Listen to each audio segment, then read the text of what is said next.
You learn to embrace uncertainty and chaos. Life is inherently chaotic, and it doesn't fit into our tidy formulas. Not only does this not make you anxious, but you find chaos and uncertainty deeply exciting and stimulating. Slowly adopting this as an overall philosophy will naturally loosen the mind up and give it greater creative flow. You will naturally consider more options and possibilities. Try to imagine the way other people see you and what other people are thinking of you. And one place where this happens, and it definitely happened to me, is when I started getting put in charge of things. I started thinking about other people's perspectives. What are they seeing? If you're in charge, then what do your subordinates see you do? What do your subordinates hear you say? What kind of representation are they receiving? And if you work for someone else, it's the same questions. What does the boss see me do? What does the boss hear me say? What kind of representation am I making of myself to my boss? And then you start thinking about, what do your friends and family think? What do they see? What do they hear? And so the question becomes, how well do you represent yourself? What shortfalls do you have? Now, when you first start looking, it's like you're looking at an overgrown lawn. There are some big, obvious problems, so you do a broad, just kind of general cut of the grass. You fix some of the big, easy problems that are obvious. And once you've done that, once you've gotten rid of some of those big, obvious problems, you notice some more detailed problems. So then you handle them. And once you've got those handled, you see even smaller and more detailed issues. So you start trying to fix them. And that's what you do with yourself. You continually detach, and then you look, and then you refine, and then you detach, and then you look, and then you refine, and then you detach, and then you look, and then you refine. That's what you do. That's how you get better. And that process doesn't stop. It can't stop, because if you stop refining, then the weeds grow back, and the next thing you know, you can't see yourself anymore. And when you can't see yourself anymore, when you stop looking at yourself, then you accept anything. And that's wrong. Don't accept the faults. Don't give yourself the benefit of the doubt. You've got to be your own harshest critic and hold the line. I believe in my strategies, and I'm patient as like, all great stuff, especially when you're innovating, doesn't happen right away. This notion that like, oh, Gary, I tried it. I spent $500 on Facebook ads. It doesn't work. Well, what if your video sucked? What if your product and service sucks? I tend to do things that are very early. That has been my career. When I do things, I believe in them. I stick with them based on intuition. Even though for 18 months, nobody watched my wine videos at all, I knew it was right. I was right. There's been things I've done that I've jumped off of very quickly. I started a Gary V app, VChat, V-E-E, like WeChat, I thought it was funny, for my fans. Great CRM one-on-one. Didn't feel right after a week or two, spent plenty of money building it. Stopped it after, a couple months. Wine Library TV, 5 years, every day, YouTube. Decided to change it to Daily Grape. Insular app, you could buy stuff, subscription for reviews. It was a lot of fun. Only did it for 5 months, stopped it because it didn't feel right anymore. Okay. It's always hard to know when to jump off something new, but I find that people don't believe in what they're doing. They hear a guru and they do it begrudgingly because their boss wants them to, or they're like, well, Gary's right a lot, so let me do it, but they don't believe it. And so then they're looking for no's instead of yeses. Everything I do, every business development, every event I do, every time I try a new marketing tactic or sales tactic, I'm looking for the yes. Right. I'm looking for the yes, and if the no punches me, well then I'm like, crap, the no punched me. I believe the majority of people when they try new tactics are looking for the no, and you're gonna getting a lot of subtle no's immediately. Right. And so I think that's why that happens. There was this one role that I wanted to play desperately, but I started to get offers for other movies, and there was a big Disney movie that they wanted me to do, and I don't know where I got those little balls at 16 years old to say, no, I'm gonna wait it out because I want to audition for this other film. But if there's one thing that I'm really proud of in my entire career, it's that moment at 16 to say that, and do that and have that sort of conviction of what I wanted to do. That's the one thing I'm really proud of. If you can see it here, and you have the courage enough to speak it will happen. So I see these shots, I see these sequences, and I don't shy away from them. A lot of times people believe in certain things, but they keep to themselves. They don't put it out there. If you truly believe in it, if you become vocal with it, you are creating that law of attraction, and it will become reality. We took a lot of pride in trailblazing and how the game was played back at that time. We would intimidate teams and we would want to dominate teams, but also too we also had the thought process that a team was never going to outwork us. We're going to be the hardest working team in the country. You will never know the answer unless if you ask. And that's what my father always taught me. He's like, you're never going to know if you don't ask. So ask. And that's what I do. And that's kind of how I also I communicate with my team.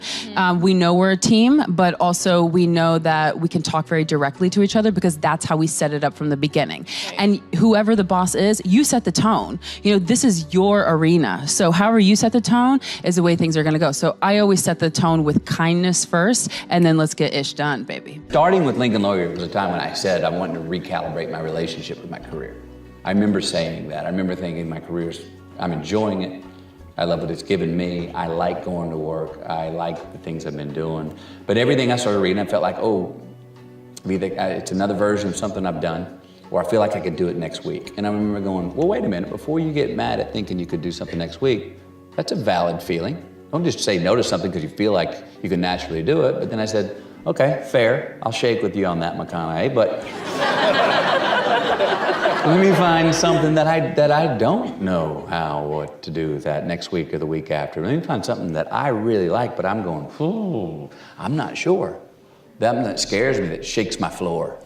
And I was fortunate enough, because that Schedule F check I got in Angels in the Outfield, to know that my rent was paid. I was fortunate enough to know my kids were gonna eat. I was just shepherding my first son into the world. So I had that to take care of my time. And I said, it's a great time to go into the shadows and be a father and sit back and see if something turns you on from the inside or if something finds you, if you're the target that can draw the air. But we're okay. Rent's paid, kids are gonna eat, we can take some time off. I in no way was thinking about I'm done, but I didn't know how long the dry spell was gonna go. So I said no to some of the things that were similar to what I had been doing before. And it took a while. I had to sit down with my agent and say, hey, I'm really gonna do this and I need your help with my commitment to this, because after 8 months, if the same thing comes in with a big $10 million paycheck, it starts to read better and funnier. I promise you, the same words. All of a sudden, I think this thing's great. I think I can find an angle. No, I can make it a different experience for me.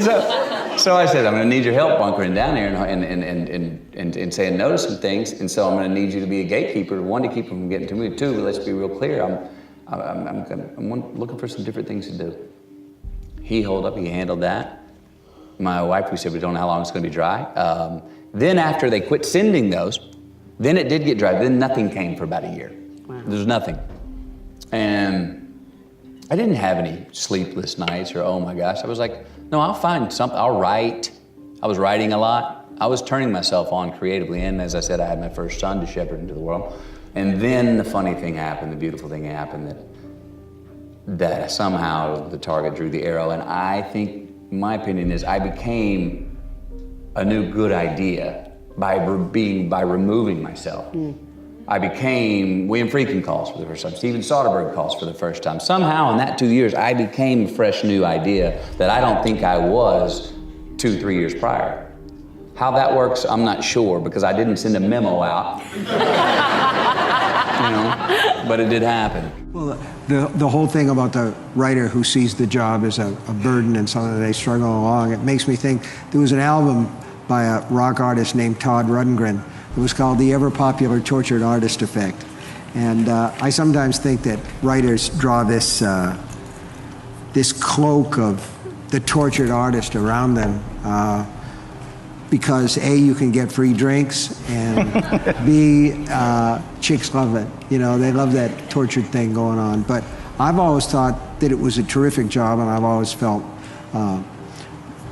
very, very fortunate, blessed really, to be able to do it. Because I do it for free if I couldn't do it for money, but I love doing it for money. That sounds kind of nasty, doesn't it? I love doing it for money. I am a cinemaniac, and I'm scared to death of the dark, except when in a motion picture theater. I love to see images, because I love images that tell stories. Before I ever knew how to read, I used to look at the Sunday funnies and still understand everything the storyteller wanted me to. And that's what I love to do more than anything else. I love to make pictures so I can look at them, so you could look at them, and so I can watch you looking at them, which is really, for me, the best part. If I had to single out one area to which I have an utter devotion, it would be with my preoccupation with the idea and the fight to still believe in the idea when so many others around you just don't get it, and the challenge of staying interested in one single idea for sometimes years, and the struggle not to contaminate that idea after months and years of obsessing over it. When I was in my early teens, I stayed up all night writing a screenplay and felt something to this day I swear I cannot get enough of. It was as close to the feeling of flying as I have ever had. You know what I mean when you're trying to get the words on paper and you're 3 thoughts ahead of yourself, and it's a race to get it all down before it goes back to wherever that stuff originally comes from. And it was called inspiration. And I actually made a movie from that script I wrote all night, and it was called Firelight. And it was truly an awful movie. But the process was what it was all about. The experience of that obsessive focus, of having an idea and actually being able to photograph it. That's been the magic potion for me ever since. Well, I think impossible is not a fact, it's an opinion. When someone tells me it's impossible, I always just look at them. Anybody around me knows that they can't do that. So that's part of it. But if they didn't know me, it's your opinion. And they'll say, no, science shows. And I say, yeah, and how many times has science showed something's impossible? Now science shows it's possible. Things are impossible until somebody does it. And so I find that, most of your business people, you look at businesses and what does it take to make a business grow? It's not impossible to make a business grow. A business has been shrinking for a long time, or it's been stuck. The real problem is always, the chokehold is always the psychology and the skills of the leader, always. And 80% of that is psychology and 20% is the mechanics. Like if you don't know how to read your financials and you're trying to fly the plane of your company, I mean, come on, if all you do is go down and you look at profit and loss and you see what it is and you have a beer, either way, you either celebrate or you get depressed, something, you're gonna be in trouble, right? But if you have the skill sets, that's one thing, but you can get any skill set if you have the psychology. And anytime a business is not growing, it is not because it's impossible. It's because they aren't innovating, and they're not innovating because they're believing it's impossible. I mean, if we all know what does it take to transform, and obviously help people, it takes 3 things to create a breakthrough in anything, in your personal life, in your business, anywhere. You need a strategy. But that's not the first place you should look, and it's the first place all of us look. Me too. It's our inherent thing. You want to lose weight? Well, how do I do it? I want to grow my business. How do I do it? It's instinctive. We've been trained to think that way. But the problem is the how-to is usually not that complex. I mean, come on. 70% of America is what, 75% of America now is overweight? Is that because it's so complex how to be fit and strong, right? You know, only the 1% know the answers. They hide it from you. You have to work your ass off to not hear what it takes, right? And so, you know, I remember I went to a TED Med Center, and I watched about 12 doctors, one after another, get up and do these stories about how we could just get patients to take their medications and try to figure out the whole thing. And I was just looking and going, you're all talking about strategy and you've forgotten psychology. Because strategy is wonderful. I'm a strategist. I spent my whole life figuring out strategies. As we both know, a strategy could save you a decade, right? In business, strategy could save you, you know, it could make the difference between success and failure. But most people have strategies available, or they could get them, or you could create them. But the problem is you got a story. And your story is why it isn't working. And the story is, I've tried what? What? Everything. If you tried everything, you'd be fit, right? If you tried everything, you'd be profitable. If you tried everything, you'd be there. But people say it, you know, I'm big boned. That's what I used to say. I'm still big boned, but I'm 38 pounds lighter than I was 25 years ago, and I've never gained it back, right? When I was big boned, that was my story. All the good ones are gone. That's why I'm not in a relationship. Or they're gay and I'm not, or I'm gay and they are, or whatever the story is. There's always a story. And what I tell people is, you know, if you can just divorce the story of your limitation and marry the truth of your unlimited capacity, then the whole game changes. Use active imagination is deceptively simple. Often what separates creative from conventional thinkers is that they simply search wider. They use their minds to generate possibilities that others don't think of, and then they work to verify what they came up with. We saw a classic example of this with Pasteur. Another great example is with Henry Ford. Early on in his career, in the earliest years of what would later become the Ford Motor Company, Ford was anxious to speed up the production of cars. He saw the automobile as the ultimate consumer product, but in order for it to become that, he had to greatly increase the production rate in his factory. So he spent a couple days looking at his employees on the factory floor and trying to imagine how he could get them to move faster from car to car. Suddenly one day he imagined something completely different. He imagined the men standing still and the cars coming to them. He didn't know what that really meant, but he decided to try it out, and lo and behold, it increased productivity by such an incredible exponential rate that it could now become the consumer product that he had envisioned. Things like antibodies or assembly lines, they seem so obvious to us now, but they are never obvious in the present, and they involve an incredible leap of what I call active imagination. The difference between regular and active imagination is that the latter is used consciously to reach very, very practical results. It's not imagination for coming up with wild things. It's imagination used for very practical results. Think of active imagination as a kind of creative muscle that you're developing. First, within the loose constraints of what you're working on, you open your mind up you give it complete free rein. You entertain almost every possibility that you could imagine or visualize. You engage in what Charles Darwin calls fool's experiments.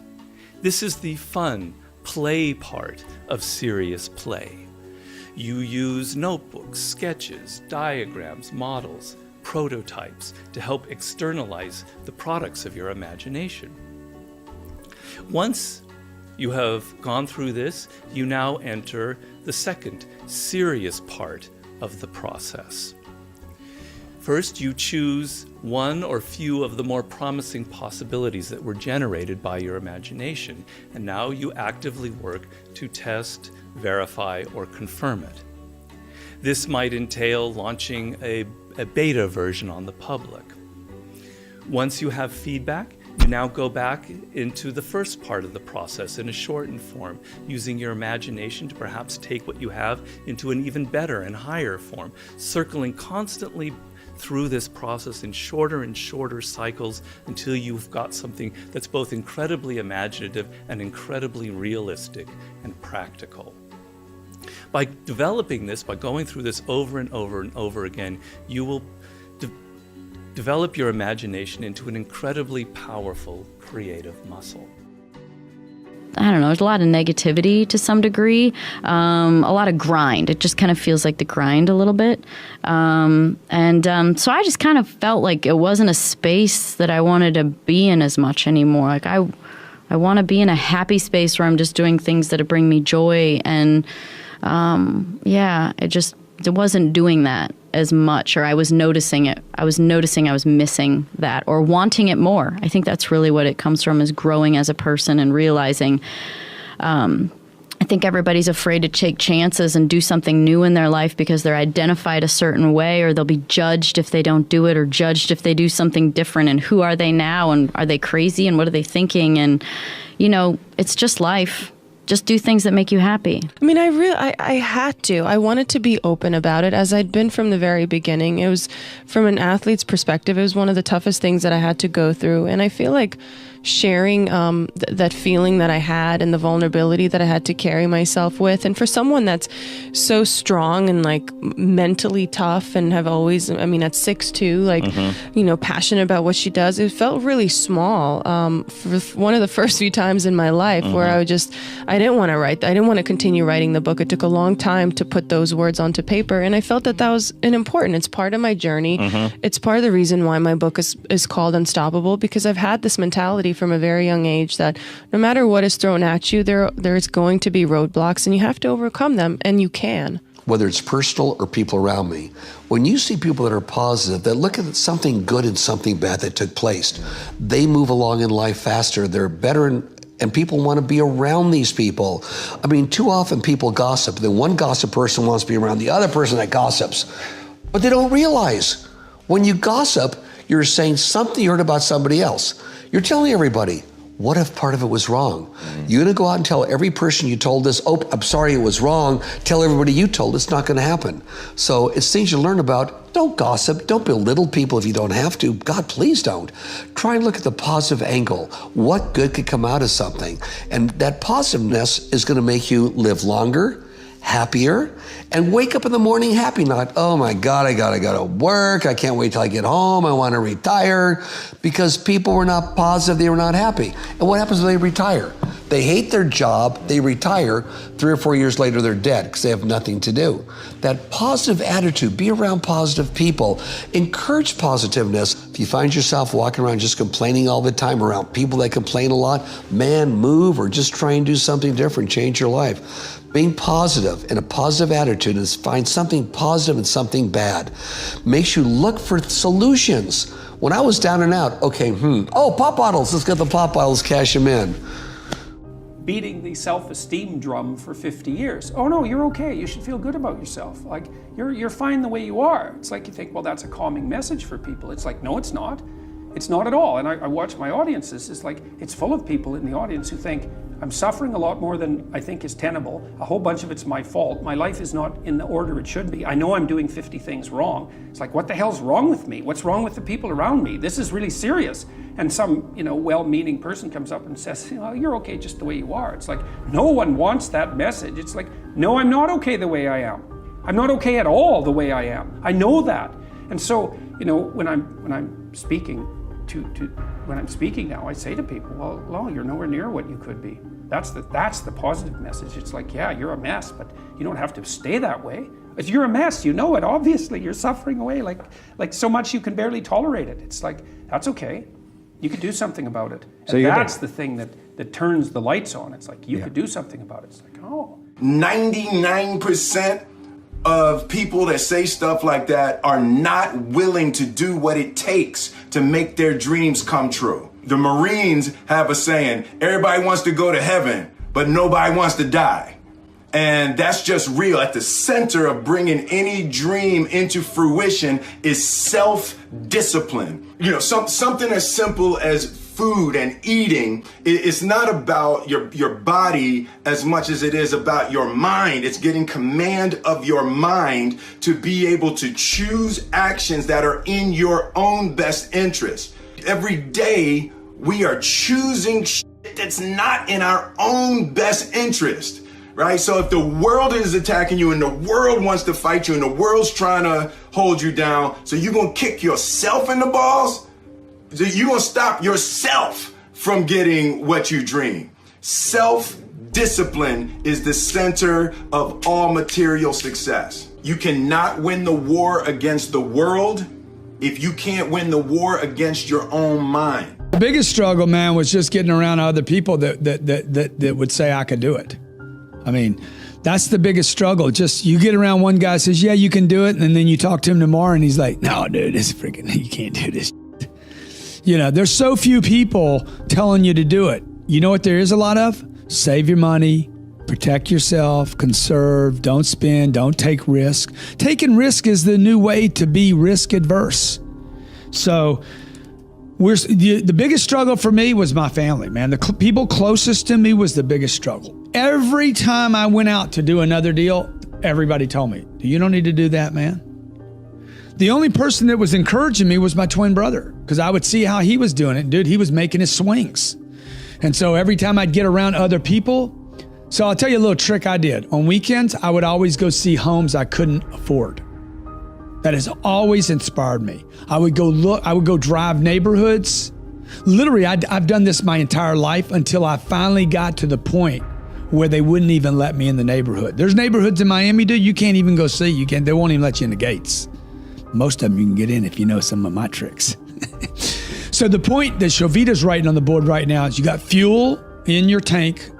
It wants to be accelerated on, and then you got somebody in the back seat saying, hey, be careful. Nobody likes a backseat driver, okay? So they're sitting there, they're putting mental pressure on the brakes when you're trying to accelerate. Who are you competing with? And whatever you do, you have to ask yourself, what's your edge? Right? What is the one thing that gives you a competitive edge? If you don't have an answer, you can't start that company. You're gonna lose, right? I said it before, if you're trying to compete with me, you better know a whole lot more than I do about whatever business we're in, because otherwise, I'm gonna kick your ass, right? So you have to ask yourself, what is your competitive advantage? And with that competitive advantage, what's the best way for me to get customers who are willing to write me a check? One of my skill sets has always been, I've been able to walk into any type of business and understand their company, understand how they make money, understand how they compete. So I can walk into a shoe store, I can walk into a hospital or whatever and say, all right, here's my technology, here's how it gives you an advantage. And I try to do the same thing. On Shark Tank, you hear us say it all the time. What is your competitive advantage? Just saying it's my passion. Do you ever walk into 7-Eleven and say, wow, I'm shopping here at 7-Eleven because they're really passionate? No, right? And when you go and you think about your own buying decisions. What makes you decide to buy? Now you might want to support veteran-owned businesses. When it's a toss-up, yes, right? But at some point you have to grow beyond the community and you have to be able to say, you can walk into any situation and know without any doubt in your mind, this is why you are the best product or service and you are the best company to provide that product or service. Period, end of story. If you can't do that, you have to ask yourself, who is doing it? What are they doing that gives them that edge? What allows them to compete or help their customers better than you can? Right, because that's what it's all about. We all as consumers make buying decisions. And the people who are buying our stuff, product or service, use the same thought process for those buying decisions. So always put yourself in your potential customer's shoes. What is it that I have that makes it a no-brainer for them to buy from me? If it's, I'm nice, I'm passionate, you're in trouble, right? There's gotta be something, because even if you can get some customers, how are you gonna grow it? How are you gonna sustain it? And what's gonna keep the next person from coming in and doing the same thing? Because look, with success comes additional challenges. The more you succeed, the more people say, damn, okay, that's an opportunity. I think I can do that better. And so success isn't, look where I'm at. Success is go, go, go, go, right? I mean, people say, wow, you've done this. I'm still going, right?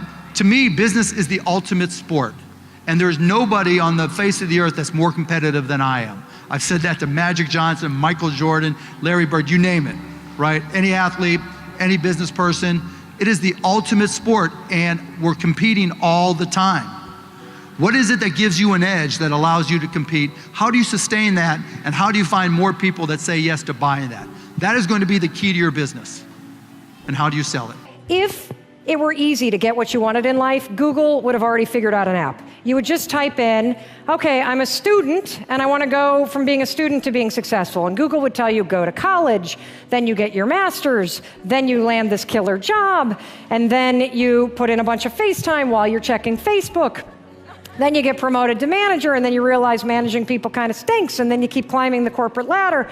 And then you start to wonder, well, how did I end up here? And then you wonder, well, is this what success looks like? You're like, no, I'm going to go to Jay Hilburn. That's what success looks like. So keep this in mind. If there's something that you want, like 7 people, or a trip to Africa, or you're going to make it to Mexico in the pink shirt, I'm looking at you again, sorry. I'm watching you.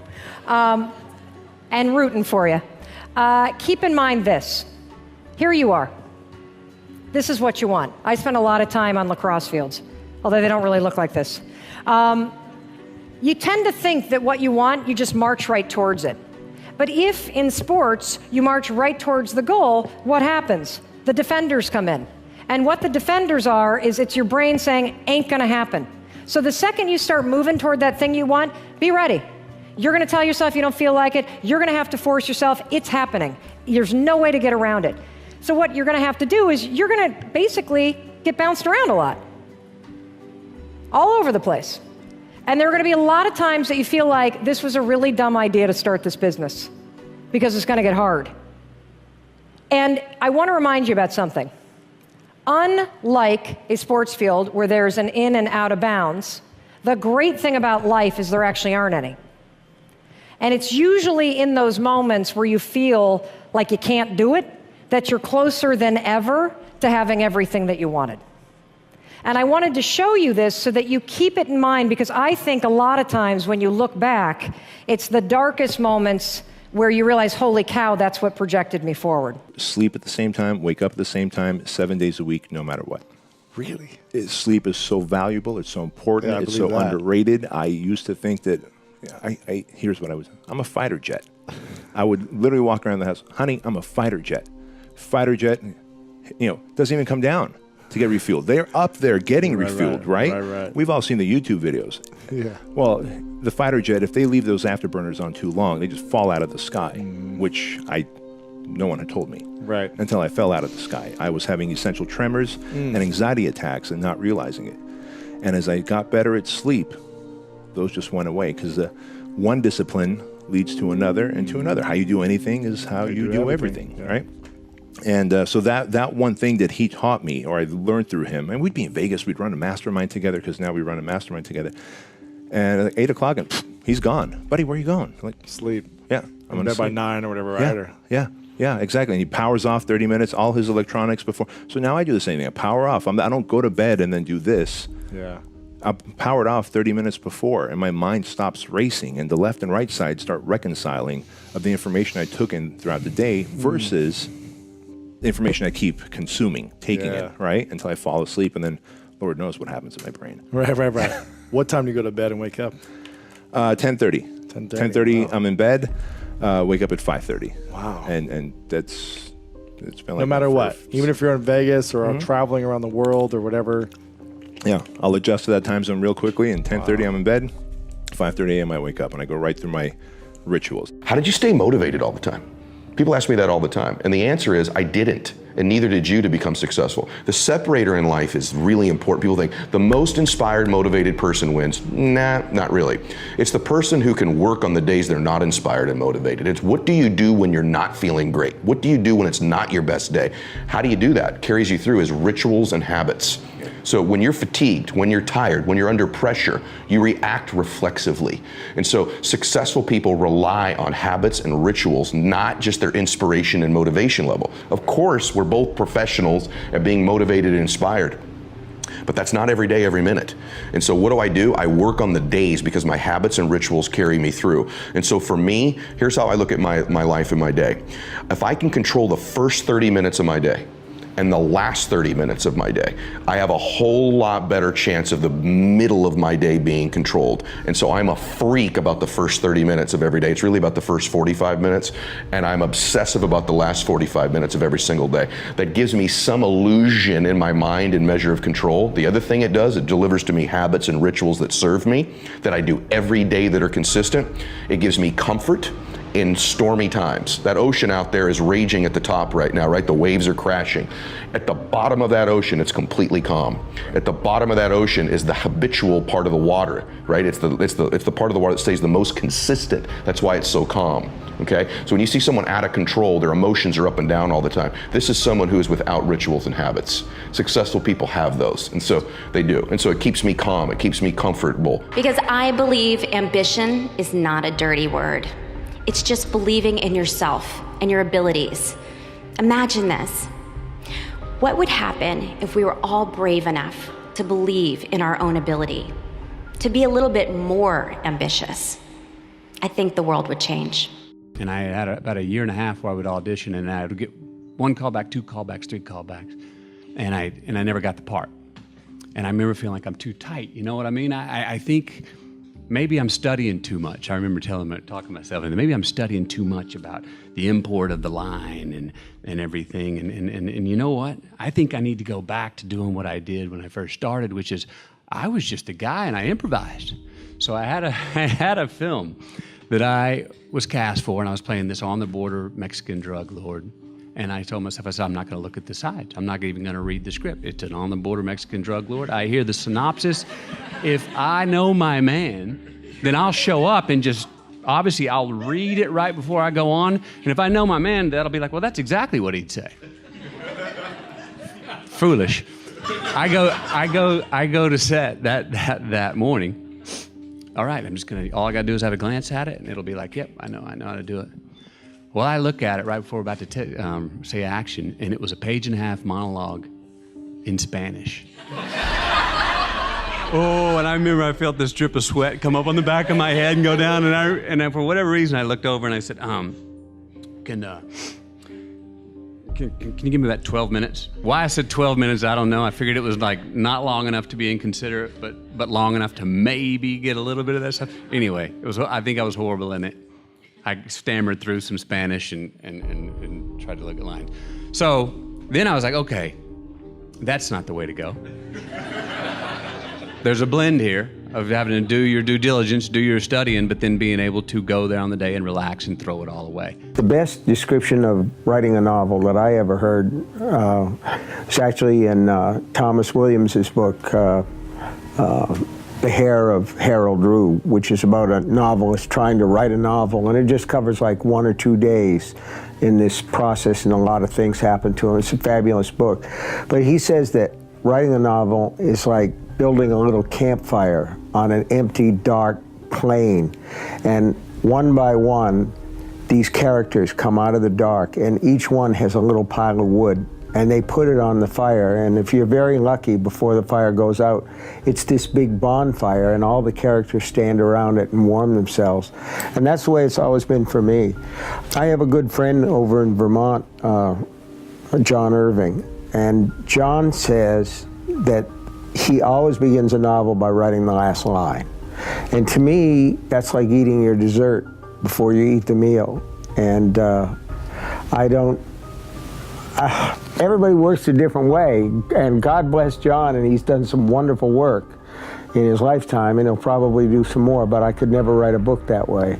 The way that I think of it, is that fire. I love that particular image, but I've also always thought of it in terms of there's a little thread, a little red thread that goes into a hole in the baseboard, and you just start to pull it out, and you see what's on the other end of it, and sooner or later you get there.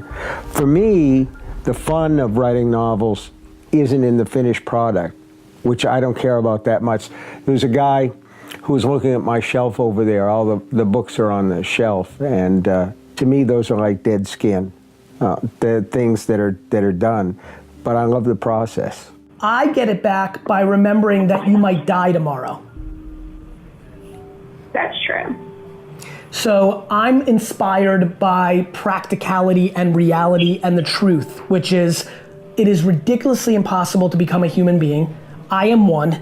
I have other good things going for me as a human being, and I'm just grateful. You're dwelling and looking at what you don't have versus looking at what you have. If you actually looked at what you had, your health, living in America, who the heck knows what would be on your list? If you actually spent all your time looking at that versus, I don't have $1 million, I'm not famous, I don't have this. If you spent all your time on what you have versus what you don't have, you would be the happiest girl on earth. You got to make a commitment to service. You got to make a commitment to hey, I have a target. I know that when we don't achieve targets here in my office, the first thing I ask, regardless, the internet department, if it's my accounting department on collections, or it's my sales department, I'm going to ask a question. What is the target?